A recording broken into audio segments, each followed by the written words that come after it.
كريستيانو رونالدو، شكرا.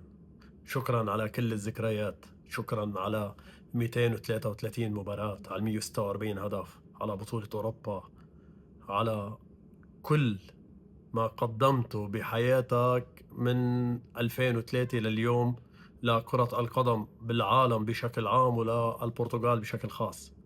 كريستيانو رونالدو أسطورة، عشنا معه كل هيدي السنين، أسطورة كأنه واحد منا. كريستيانو رونالدو حبيناه ولا ما حبيناه رح يبقى أسطورة، رح يبقى تاريخ، رح يبقى لاعب كبير، رح يبقى الرجل اللي أدخل السعادة لمئات ملايين البشر حول العالم. كريستيانو رونالدو ربما كان بحاجة لهيدا ليكفي الجوائز والبطولات والإنجازات والأرقام والتاريخ اللي عمله، لكن منه بحاجة لكأس العالم كان ليأكد على أسطوريته. مثل ما كان ميسي مش بحاجة لكأس العالم ليأكد على الأسطورية اللي هو فيها. كريستيانو رونالدو أسطورتي بمانشستر يونايتد اللي عشنا معه أجمل أيام.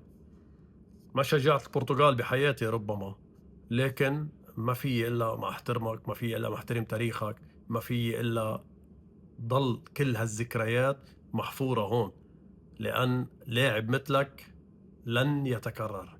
كريستيانو رونالدو، شكرا. بالفيديو اللي جاي بنحكي عن المباراة وبنحكي عن روبرتو مارتينيز.